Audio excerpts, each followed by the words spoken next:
Welcome everyone to another episode of The Creative Minds.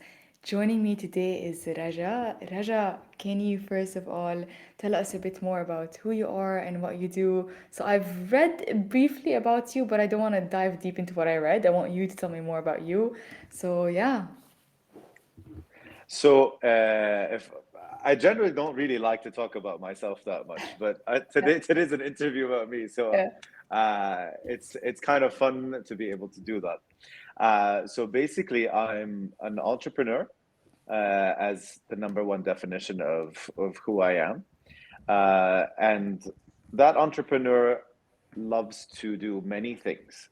That has been a blessing and a curse, really, when it comes to what I do in life. So my main business is called Carmelite, and it deals with medical aesthetics, and it's very close to what I studied in university, which was a bit more of what was planned for me to do in life. And in terms of the things that really enjoy doing, and that would be marketing and social media. And that is something that I have used throughout my career in all the different steps and all the different phases of career changes that I've gone through. And some of the things that really were mixed in together were basically the use of social media, my business, and of course art. And my art form is songwriting, singing, and playing the good old piano that's behind me. Um, and those were really the mix of things that I used to define myself in the sense of who Raja is. And at different stages in my life, those were took over, the top priority or not so much in the priority, and it's sort of shifted from time to time. But basically, that's who I am. I'm also a lover of nature, the outdoors, and that is a very, very big part of who I am as an individual outside of the things that we can call work or our hobbies. That's I would say that would be my hobby, is to be out in nature Yeah. and enjoying that. Yeah, I was gonna say that. I'm like, you defined your work, you defined social media and marketing. I'm like, no, no, there's one part that you forgot. But yeah. So you first of all, when you said you're an entrepreneur, and then you said you went into the medical aesthetics, and that was kind of the space that was planned for you. So Mhm. can you elaborate on that? Like, what did you study in uni, and why? What do you mean by it was planned for you, in a sense? Sure. So what I studied in university was health science. I studied in the University of Ottawa in Canada, and basically, when I was, as a young Arab, it's very typical for your parents to have the definition in their head that one of my children should be a lawyer, one of my children should be a doctor, and one of my children, I don't know, engineer or something like that. And so with my siblings, they got a lawyer and they got a chef. And so then there was me. And then they were like, okay, this guy, you know, he likes to, I used to be a very kind child. I used to be very caring. And so that my parents were like, oh, he's going to be the doctor. And Yeah. so they pushed my parents gently pushed me towards being a doctor. That failed, by the way. I'm not a doctor. So, Yeah. uh, but in Canada, to get into medicine, you really have to do an undergrad, and so this is sort of what they used to call pre-med. And so I did all the prerequisites to get into medicine or dentistry and so on and so forth. And I actually, even though my parents put me in this direction, I actually really loved this direction. And in fact, I use what I learned in university on a pretty much near daily basis when it comes to my work, because I work in medical aesthetics now. So in a way, that's what I meant by them sort of guiding me to a certain extent as to the direction. Amazing. And did you like how long was it? 4 years? It's a 4-year program, yes. And did you like what you were doing then? Yeah, I liked what I was doing then, Yeah. to a certain extent. I didn't really know what it really meant, where I was really going. Yes, okay, the field was there, but I didn't really know what I was doing. And this was way back in 2000, and we're talking between 2003 and 2005 and 2009. So back then there wasn't really social media, there wasn't anything, and I felt that the way I needed to express myself was through theater and through music. And so at university we didn't really have a music program, and I didn't really have that much classical training in terms of like levels and so on and so forth. And so I ended up getting into theater more, where that could be something that where I could express myself more, where I could be more creative, Yeah. and that space was definitely somewhere where I had more passion for, but not necessarily the outright need for it or want for it to have pushed harder. Even though I think had I been, I don't know, maybe a little bit more of a rebel, I would have definitely gone in that direction. Yeah, yeah. And so now you said you're using that experience in university in Carmelite now. So how are you, what Yes, is Carmelite? So people have an understanding more of sure. like Carmelite, and what do you do there, and how are you using that knowledge in Carmelite? So Carmelite is a medical aesthetic company that basically currently has one large clinic in Amman, Jordan. We provide medical services that are tailored to aesthetics things. So if you have excess hair, we have services to remove that. If you have excess fat, we have things to remove that, so on and so forth, including things like body shaping, hair removal, hair treatments, Botox and fillers. Dermatologists that are on board. We're a staff of about 25 people, and those are the services that we sort of Nice. provide. And so my medical knowledge gave me the background to be able to understand all these technologies, understand all these creams and all these, different things, being able to speak the language that doctors and Yeah. uh, pharmacists use, and being able to communicate to people about things that are in the medical field, but not in a medical way, which is why theater and social media came into the mix. So I was very lucky. I didn't even know that this was going to be useful, right? Yeah. But even me wanting to be in theater and in music actually helped a lot, because everything is an act. So when I'm at work, I become the character that Raja, treatment, or the owner of this clinic that needs to be this certain persona.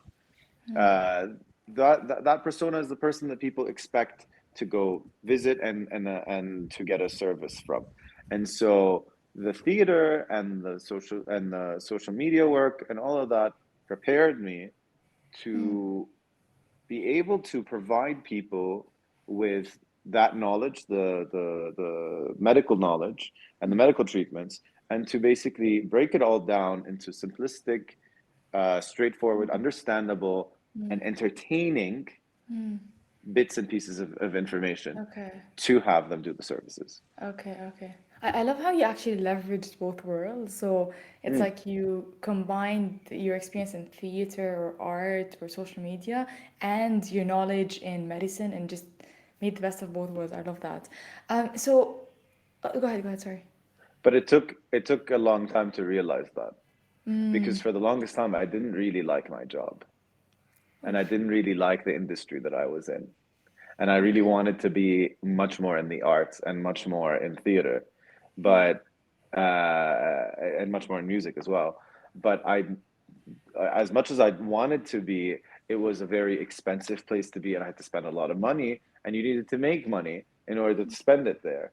And so there's this constant like, okay, I'll make it here, spend it there, but then I'm not making enough here to spend there. And then I was like, okay, how do you make your universe the most pleasurable and the most interesting and the most fun, while having to do the things that have been provided for you in life, or not, maybe not provided, but like you've had the opportunities to do in life and that you're succeeding in, and sort of find that merge between those two.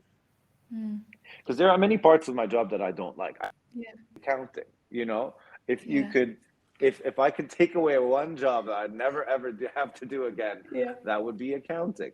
And Yeah. so, but I still have to do part of it, and in the sense because I'm still in a small company. One thing I found is that the need for a person to find this work-life balance, and in terms of like the talents that you have, the things that you like to do, and what life has given you.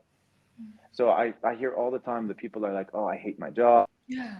don't like doing this, I don't like doing that. Well, you know what? I think Jeff Bezos hates certain parts of his job. I guarantee that. But I'm sure he knows what he's talented at and what he's good at and what he enjoys, and he dedicates that to himself. Mm. Mm. Um, and that's I think the healthiest way of being Yeah. able to do your job. And I'm sure that's the same with you. There are certain Yeah. aspects of your job you really don't like, Yeah, right? of course, of course, of course. No, I love the fact that you actually talked about this though. Like, I think because when someone looks at you, like, you're more of like a public figure on social media, and people look at your posts, and you're always like smiling, you're doing things in nature, then you're traveling, then you share the good parts of like your experience as at work. They don't see that also within that there's things that you don't like doing, and it kind of Mm, people kind of have a false image. So you talking about this is like pretty awesome, so thank you. um so let's just go back to your journey a bit, and like hmm you were studying in university, you finished, then you there was a part of you that went into music and creating art, hmm and then you also did like few songs, so Ma Fi Aman, Dina, Bisharafi, and then also you told me you were a radio host for some time, and hmm you're all over. So can you like tell us like how that journey went from transitioning from being into like this medical field into kind of art, creating art? So, you know that there's this way of people describing some people like the type of person that I am, a person that's interested in many things and likes to do anything, is Yeah. like a jack of all trades. Yes. But sadly, they attach a master of none, right? Mm. I don't believe that everyone is designed to be a master of one thing. In Mm. fact, I think that notion is very unhealthy for a lot of people because not everybody can be, can have this one passion that they are so mesmerized with and that their entire life is just based on this one thing. And so for me, even though I think I wanted that to be music and I wanted that to be performance and I wanted that to be um, in that creative field, in the art field. Um, I also realized that you had to do many other things in order and able to be in it.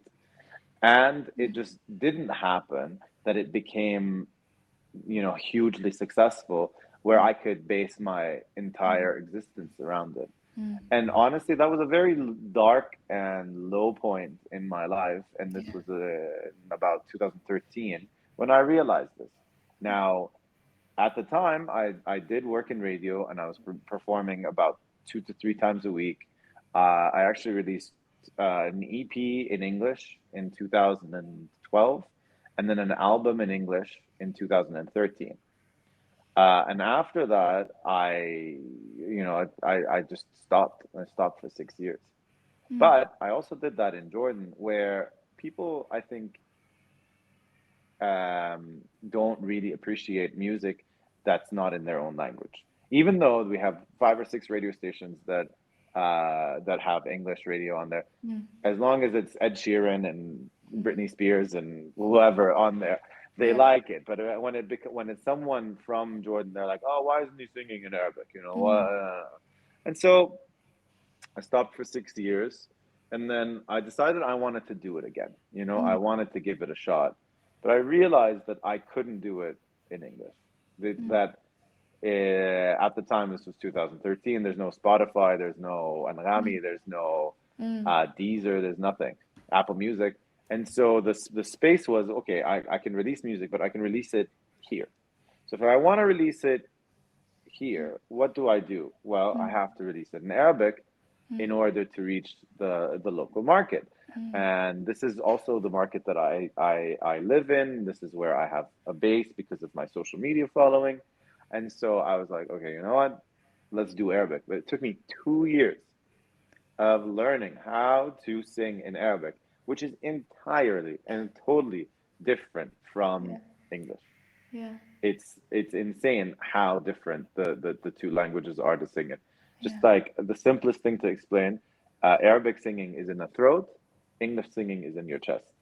So Interesting. the way you control your notes is completely different. The way you speak, طبعا, of course, Arabic and English, it's an entirely different dialect. Yeah. And so speaking in that language while singing using a different form Yeah. is singing in those two languages. So Interesting. and that's why it's extremely rare for you to find people that are amazing at singing in both languages Mm. and in both styles. Mm. Uh, and so that's when I sort of got more into music again. But I released the three songs that you spoke of: Bisharafi, Dina, Ma Fi Aman. And in fact, one of because I like to boost a little bit. Yeah. We did one song both in Arabic and English, which was a cover for Windmills of Your Mind, called La Bidaya Wala Nihaya in Arabic, Mm. and that was a really really fun piece of art to create. Oh, nice. Mhm. Oh, nice. You That's really didn't know awesome. about that one, did you? Yeah, yeah. That's really cool. But so now, did you get mentored by professionals in the music industry? Like, how did you come up with art? Like, how do you come up with music? You said you're a singer-songwriter, so I'm assuming you write your own songs? Um, Many of my older songs, especially in English, were I wrote them myself. Okay. So the newer stuff, when I started doing Arabic, I was too Yeah. scared to Okay. write everything from A to Z. So I started doing covers in Arabic. Now we're doing originals, but that's Okay. mostly because it's like taking baby steps to do Yeah. something. I wrote my first song when I was 16 years old, Okay. and that was in English, and I was in Canada, and I was like, okay, I want to do this. I want to express myself Yeah. through song. Yeah. So how do I do this? Mm. And I had no idea, no mentors, no nothing, just the motivation to like be better than my brother. And, and Yeah. so because he could sing very well and he could play piano, and I'm like, you know what, I can do this, but I can do it better. I can write my own stuff. And I started writing when I was 16. Interesting. And then, so you started writing your own music, and when did you start learning to play the piano? When did that artistic side come into hand? So piano was earlier in life, when I was a kid. Okay. I first started off playing flute, Ooh, which okay. I hated. My dad had convinced me that playing the flute would be cool because I can then, if I go out hiking or somewhere Yeah. with my friends, I can always bring my flute along. I'm like, oh. I would have gotten bullied for that one. That's for Yeah. sure. I definitely kept it a secret that I played the flute. Then I mysteriously lost that flute. Mhm. Okay. Don't ask me. Okay. Uh, and my parents were upset, so I didn't do another instrument for a while, and then I started doing piano, and Mm. then I realized that as much as I like piano, I like singing much more. It's Mm. definitely much more something that I would much rather do. Mm. And so I took actually when I was in Canada, I didn't take many singing classes, but I was just God gave me a little bit of talent, and I sang my heart out. Honestly, I like just Mm. I did the best that I could with what I had, and played music and started doing shows and started writing. Um, but I really had to get the professional help when it came to Arabic, Mm. and my teacher Rosa Alwir was amazing. She was so patient and she was so nice because I was so terrible in the beginning. I was beyond terrible, and it's such a blow to your ego Yeah. after doing two albums Yeah. to have to go back to basics with a teacher and like learn how to pronunciate words Mm. and like using basic techniques for where other artists are like way ahead of you. That Yeah. was a bit tough. That was tough. That was really tough Yeah. for sure. So what were you doing that when you were creating art? Was it your full-time like job kind of Yes, thing, or were yes. you spending your energy doing From other things? no, from the age of 20, like the end of 23, my 23rd year, Mm, to till about 25, mm, I exclusively worked in music. I was mm, helping out at work, like my mm, parents and so on, mm, a bit, but I was basically working in radio. At the mm, time, I was working for a company called Moon 92, mm. and for Beat FM, I was Yeah. producing their commercials. I was creating. I had a show for 2 years on Mood 92, so I was a radio host. I got to interview some interesting people, Mm, which was fun, mm, uh, and learned a lot. Honestly, my mm, ability to speak, even when I'm speaking to you now, the continuation of sentences, the yeah. undulations in my voice, the thought pattern of what I'm going to say next, all these things I learned in radio, honestly. Yeah, and And it helped me a lot with social media as well. mm, They're all yeah. connected. So you went from studying in like your pre-med, then you went Hmm. into like some art, creating music, English and kind of Arabic, and then a bit of like radio show, and that's after that, then that's when you decided to start Carmelite. So Carmelite was started as a project by my father. It was a Mm, very, very small business at the mm, time. Uh, it was basically the essence of what we do now was there, but it was very small and very simple and very basic. mm, And again, I took over about 5, 6 years ago, and grew the and changed it and made it much more my mm, own over the last 5 or 6 years, I would mm, say. mm. And have you noticed And difference in in people recognizing Carmelite? Like, what have you done yes, differently that attracted more people towards Carmelite?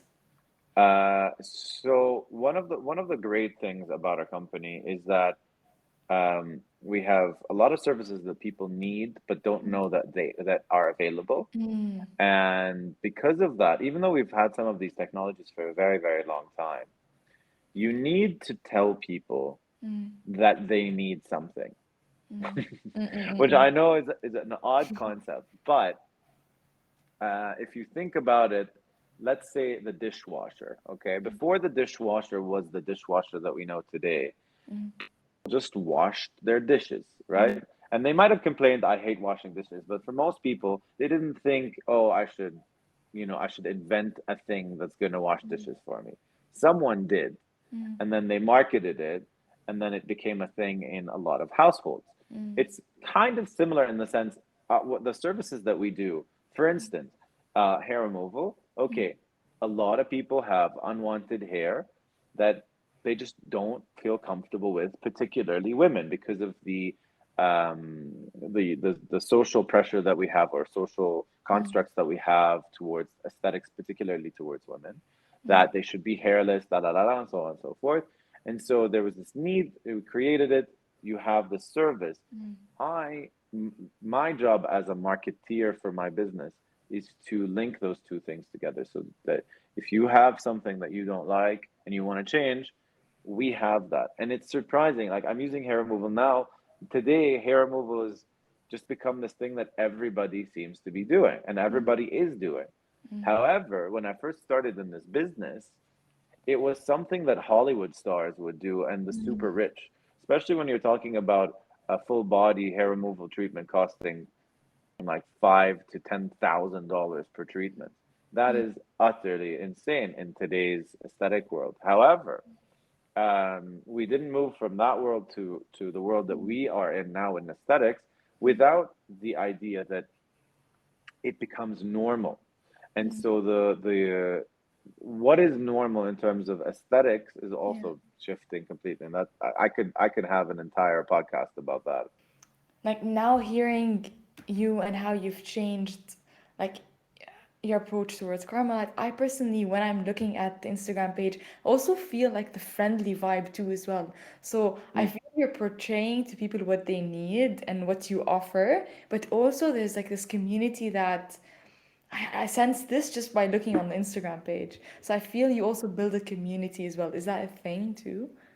That, so Mm, when it comes to the way that we market and the way that we talk to mm, our clients, we're very, very different from other people in the sense mm. that we like to educate. Yeah. And it's always been about education. So there was a long period of time, if you go really deep into our Mm, social media on Facebook and Instagram, where we used to post videos that were 2 minutes, 3 minutes, some of them were 10, some of them were even 20 minutes long of us mm, explaining devices and how they work and what they do. And that was very effective for the time. And mm, maybe, but with the way that social media is going today, we can't do that. And so we figured mm. that if we can take bits and pieces of this information and put it in an entertaining way that's Yeah. in under a minute, Yeah. preferably under 30 seconds, and if we Mm, could under 7 seconds, then yeah. we got a proper hit. Yeah. uh, that information can go a much longer way and can be very useful for a lot of people. Mm, And so that's why I think we've been successful on social mm, media. And that's why I think people observe our brand as a brand that is not there to mm, sell. mm, We're a brand that's there to educate and to help you achieve something you want to do. mm, mm, And I think for a lot of people and a lot of companies, what they're doing is incorrect. Maybe it's mm, okay. Let's not say incorrect, but it's definitely very different from us. Is yeah. that here is an apple? It costs. It's not an apple, but here's a fruit, and it costs five, and now we're gonna do it at $3. Come buy it. You know, I don't like that kind of marketing. I think Mm, um, especially for aesthetics. It mm, is a very, very fine line yeah. between in aesthetics what is acceptable in terms Mm, of a message and what is harmful in terms of a message. Because um, let's say something in like hair removal. Okay, again, it's something very common. mm, If our message is something more along the lines of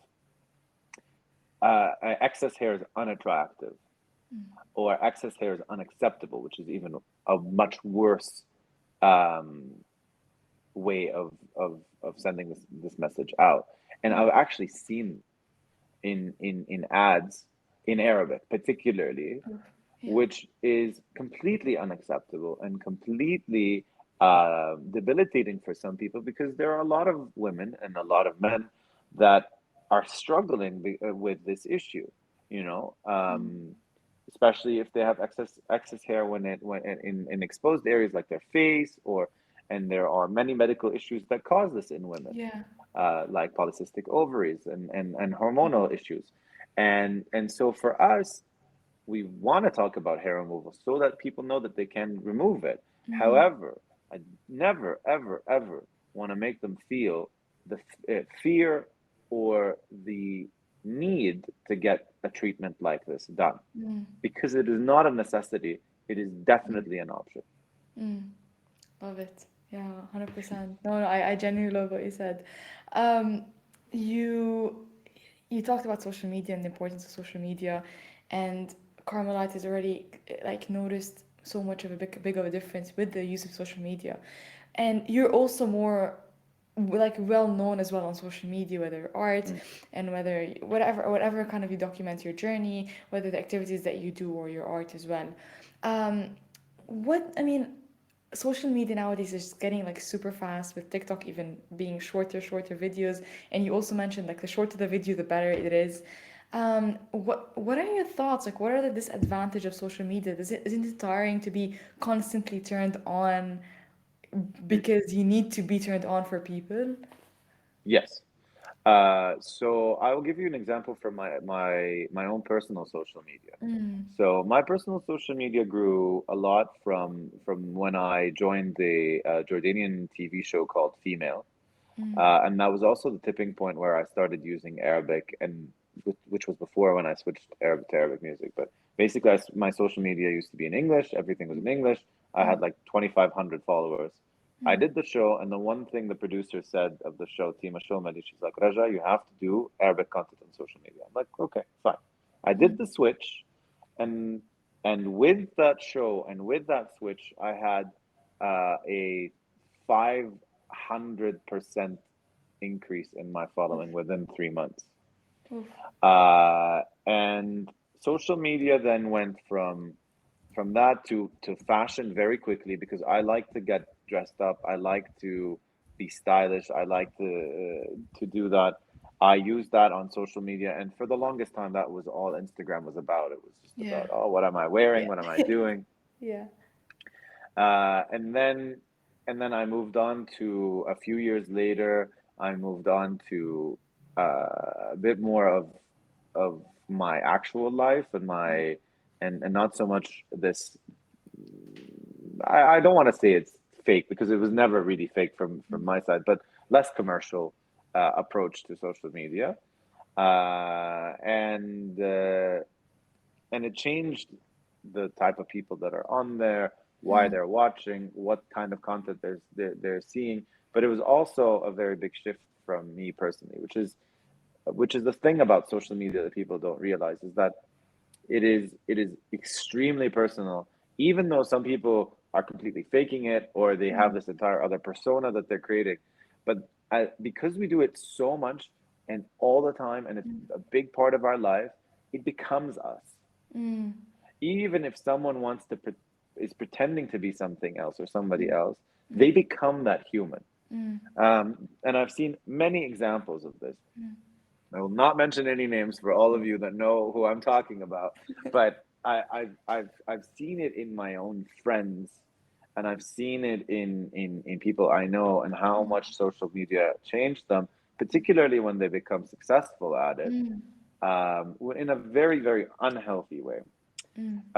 And that's why I think social media, as amazing as it has been for a lot of things like social reform, the ability for people to see the world, to see other things, to see new things, to accept other people, and I truly believe in what I'm that social media has been able to do a lot of that. Mm. When it comes to its effect on us, and its effect on young people, I don't think people are really truly aware of that. And I definitely struggled with that, and it was a big, big, big turning point for me with social media, Mm. and a big change for me. So at one point, I'd reached like 65,000 followers or something like that, Mm. but I was very, very, very unhappy, Mm. How so? Why because so actually? because the person that I was portraying was a version of me, but it wasn't the real me, in the sense Mm. that I wasn't faking it, but I had started with just being me, and then being me wasn't enough, so I Mm. had to be more of me in a certain direction, Mm. which by the way, on social media, very sadly, is um, is gratified, Mm. and you get that gratification, and you get things from things that are not necessarily um, the best. So, for example, if you do things on social media that are outlandish, you will get more likes and you will get more attention. Mm. So if and you see this all the time on social media, when people do crazy things, like if they start to dye their hair white, then people are like, ooh, attention, and they'll click and they'll like and they'll do these things. Its effect on me was more clothes, more consumption, more travel, more like more consuming in a superficial kind of way, Mm. which was very, very unhealthy, not Mm. only for myself, but for the environment and for Mm. sustainability and for continuity. And to be honest, at one point, I was making quite a lot of money from social media, But it drove me so far, and it pushed me so far that at when I reached a bit more of further into it, I had started to spend on social media, even though I was making money. I had Mm, started to spend more than I was making, and it just became this cyclical mm, thing where, okay, I needed to do bigger things. I needed to ride nicer motorcycles. I needed to travel to more exotic places mm, because I was getting this feedback from mm, people. The more extreme, the more interesting, the more outlandish, the more you spend, the mm, more you're getting mm, in terms mm, of social mm, media attention and mm, following. mm. But is that healthy? Yeah. My answer is no. And so that's why my approach to social media changed. And with Yeah. that, a steady decline in my social media following Oh, for a while. Yes. And really? now, yes. Because of course when you change on social media, people's reactions are going to change because just like I Mm, told you, when you're doing all these extreme things and you're doing this fashion and you're doing this travel and you're doing all this stuff, and then you suddenly stop and you're like, you know what, this is unhealthy. I want to start mm, talking about yoga, for instance. mm, mm, People are gonna be like, what the hell is wrong with Raja? Like, why? And you see this with, it's just not just me, some major accounts. Like I can think of another account called I Am Gala, who had like millions of followers. But the guy just cracked at one point because people just wanted more and more and more yeah. intense stuff from him, and then he was just like, okay, you know what, I don't want to do this anymore, and Mm, he shut down his, he went extreme, of course. He shut down his social media and like went to university. You know what I mean? mm, So mm, mm, mm. So when was that point for you when you started to notice that, okay, this social media world is getting too toxic for me. I need mm, to pause it and I need to do something that feels right for me and accepting the consequences because you said you started losing followers and being someone who's been so much driven to wanting to build a social media to build a following, losing feels a part of your identity being lost in a sense. So how did you cope with that? And like, when was that realization that, you know what, I need to do what's right for me, not just chasing after the next high? that's a deep question. I like it. And that was me stalling while thinking. Yeah. uh, in 2019, it was I had started going to a therapist, Mm, and because I was very unhappy mm, generally, mm, and part of the work that the therapist and I did together, mm, which I think a lot of people need to do, um, is self-realizations mm, and reflections mm, and analysis of the things around you, the things that affect you positively and negatively, um, and sort of defining yourself in a new light. mm, And when you realize those things, and when I realized many of those things that were affecting me mm, due to social media, due to even my own personal actions and the way that I'm thinking and the way that I'm acting, the way that I'm living, mm, were affecting my parents. They were affecting my relationships with my partners. They were, um, it was just truly affecting my life mm, in a negative way. Even though there were many positives in the sense that I was making money and it yeah. was giving me attention, which was getting me more work and so on and so forth. Mm, But the that was really the tipping point where I was just like, okay, mm, I'm unhappy, but yet people see me as being successful mm, and growing and doing well. mm, Um, but at the same time, I value my happiness more, mm, and being able to recognize that and being able to recognize what makes you unhappy and mm, what makes you um, just generally not feeling great is mm, something that you need to remove from your life. mm, Sadly, I can't. Well, actually, I couldn't remove social media completely, mm, obviously, because my Mm, work and because of the type of things that I do naturally and who I am naturally. Naturally, I enjoy being on camera. I mm, enjoy speaking. Um, I enjoy sharing. You know, mm, even before social media, even before Instagram, if you go on to my Facebook now that most of it's private, I realize how much I used to share naturally. I just used to share mm, all the time. mm, It was just something that I did even mm, before the Instagram, and so I couldn't just quit it cold turkey, mm, but mm, I could redefine it, and that mm, is really when I realized what I needed to do, and it took mm. a while. It wasn't just like this.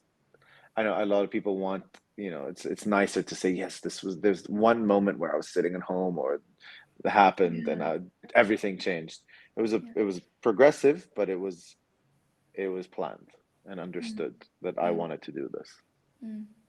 But you said you were unhappy. Like, Hmm. what does unhappiness mean, anyways? Like, how did you know that you were unhappy? Uh, so me being happy essentially used to be Mm, all about I will be happy when. mm. Yeah. So there was this constant like I will be Mm, happy when I have this car, or I mm, will be happy when I have this partner, or I will be happy when, mm, and that is a very uh, difficult place to be mm, because you put stipulations on happiness mm, and you put pressure on others to fulfill you and your happiness. mm, The realization that that is not happiness and that happiness only comes from within, and I know people have heard this times, but it's very, very yeah. true, that happiness really comes from contentment, internalization of happiness, Mm, and realizing that happiness is also fleeting, and that what people really need to be looking for is being content and being stable in the sense that they neither have the extreme highs nor the extreme lows, mm, but functioning and going in and out of being okay. If today's not the greatest day yeah. ever, and you know what, today was a good day. Mm, And I know to some people that sounds boring as hell, but if you really want the to have a prolonged, healthy life that is mm, full of joy and calm and happiness, you find it from, raising things like these orchids, yeah. you know, Yeah. and taking care of your dog and, you know, Mm, finding what you love about your work and, mm, that's mm, the kind of thing that makes me happy.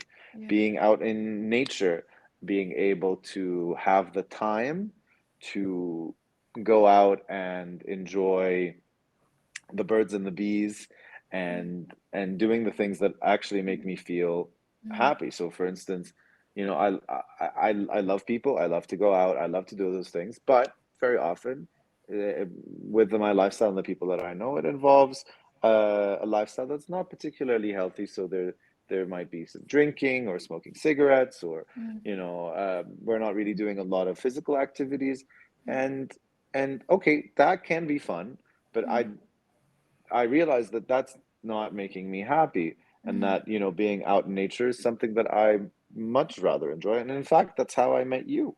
Yeah. And that's how we had the initial conversation about this interview. Yeah. It was, and honestly, I would have never met you had I not been in that Mm, situation. mm, So, um,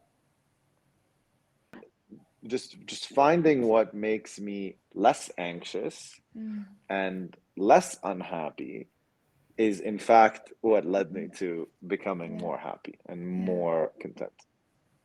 And how do you get yourself to stabilize when, let's say, you're in a moment where you're like in extreme anxiety, or Mm, you're feeling like there's high feelings, high emotions, you're like the mm. main thing that you tried to emphasize and talk more about was like finding this balance so you don't get an extreme until you get into extremes.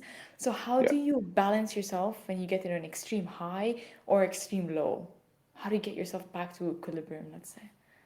So first thing is the awareness of the Mm, state that you're in and what can be causing this high or mm, low. So mm, let's say in social situations, mm, even though I am a very talkative person, mm. there are some individuals that I just don't know how to talk to Yeah. for whatever reason, different personalities or whatever. And Mm, I have this internal feeling, or I used to have it much more, that I mm, needed to be able to speak to everybody, mm, accepting the fact that I don't mm, have mm, to, mm, in itself just, alleviated a lot of the anxiety I had when I was in social situations mm, where, oh, I have to be able to speak to this guy and this girl and this, no, I don't mm, have to. mm, And I don't have to be the most entertaining person. I mm, don't know, but not everybody has to like me, mm, you know? mm, And I'm sure a lot of people, especially younger people, they have this feeling that, no, like I want everybody to like me. mm, Well, guess what? It's not going to mm. happen.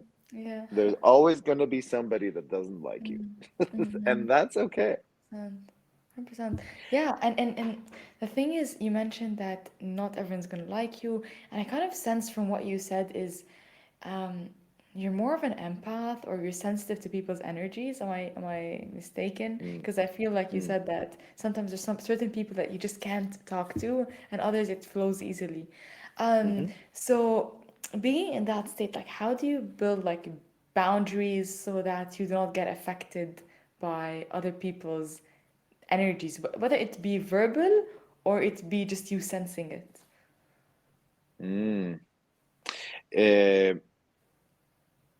I, again, I don't want to repeat myself, but Mm, it's the awareness of them first and that effect that they have, and then finding a way to either remove it mm, or fix it. mm, So for instance, if that person just so happens to be, and it could be an unfortunate situation where it's your mother or your mm, brother or somebody that you know that is going to be in your life for a very long time, mm, and you can't necessarily remove them, then you have to adjust your way of how you're affected by it, mm, and recognize that it does affect you positively or negatively, and definitely work with that person if you can on mm, how to fix it, if it can be a bilateral way of fixing it. And if you can't, then maybe unilateral on your side. mm, And if that doesn't work, then you gotta find a way to distance. mm. And with people that aren't necessarily my brother and my mother, even though I have amazing relationships with them, Yeah. touch wood, but I Yeah. was just using it as an example.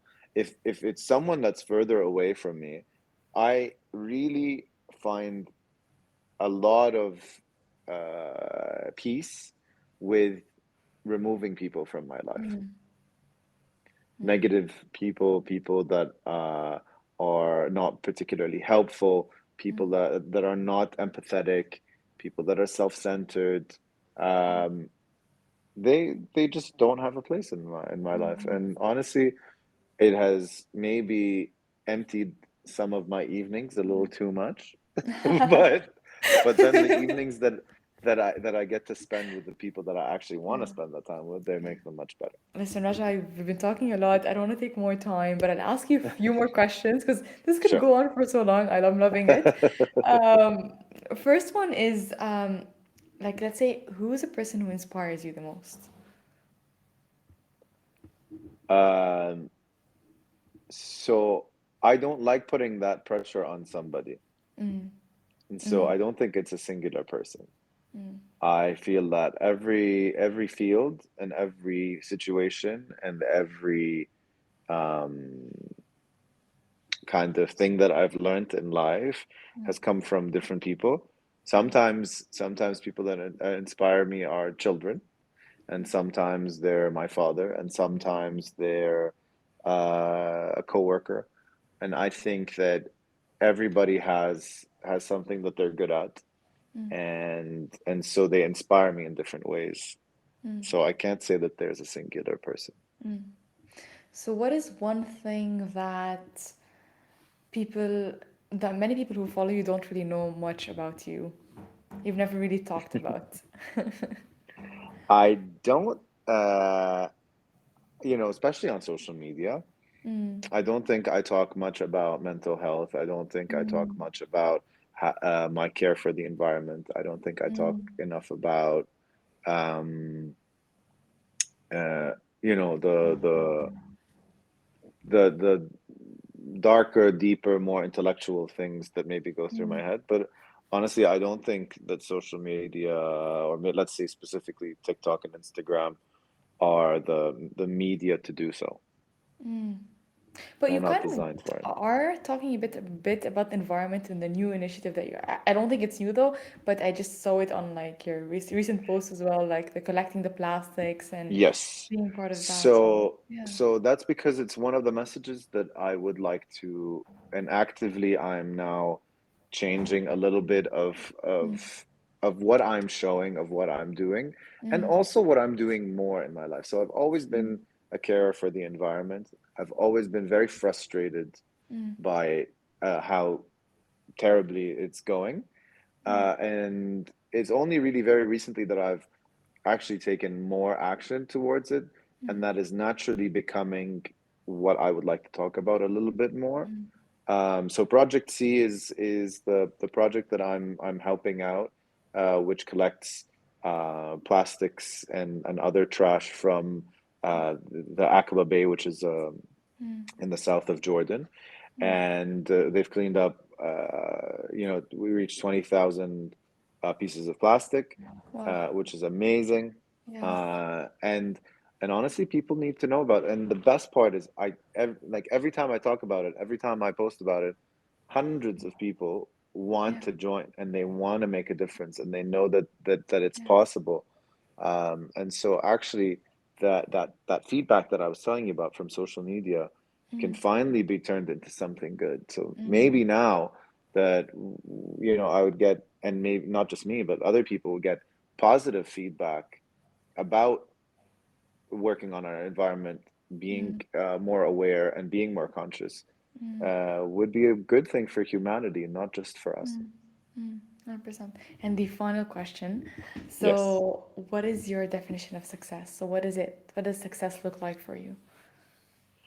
Success for me is a circle, Mm, and in that circle comes uh, comes happiness, mm, money, which we all need because mm, it's important, and need versus want, mm, and them being in a circle, mm, and us finding the right balance mm, between those things, mm, in the sense that like we have enough money to be able to do the things we need to do, and maybe some of the wants, mm, where the want is not too much of that mm, circle, pushing the needs down, and the happiness, and that balance continues to change and shift, and being mm, okay with that, and being okay with where we are in life, and just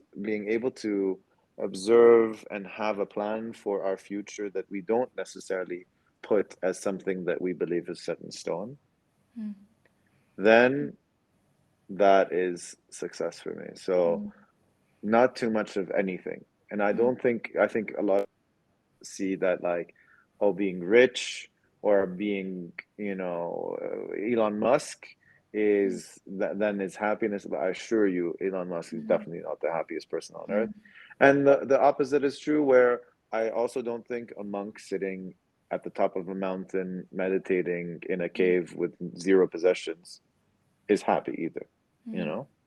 mm, So it's really, really, really that balance, mm, which is proper success. mm. So do you consider yourself successful now? I consider myself successful Mm, for the environment that I've been put in and for mm, what life has provided me and mm, or given me. Yes. mm, Do I think that that means that that stops me from being motivated for bigger and better things in mm, all aspects? No. mm, I still have a lot of motivation to do more mm. in all those different things. And so I would say yes, then I am successful. However, I there are a lot of things I want to do. Yeah. Yeah. Yeah.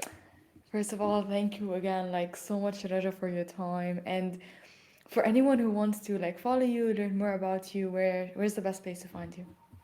So the best place to see basically more of like life and what I like to Mm, do with my spare time, then mm, that's more Raja Otaqui and also music. mm, And if it's more of what we're doing in terms of more aggressive, not aggressive, but more creative marketing, and that has to do with the aesthetic world, then it would be Carmelite ME, and that's karma as in the energy, and light LITE. ooh, ME. Yeah. yeah, I never knew that was uh, interesting. that Okay. that's where it comes from. Yeah. And all of these things are happening on Instagram, TikTok, and Facebook. Okay. Awesome. Awesome. So, Jed, thank you again. And for everyone listening, I hope you enjoyed this episode. And I hope you all have an amazing, awesome rest of your day. Thanks a lot for having me, Aida, and thank you everybody for listening. Of course.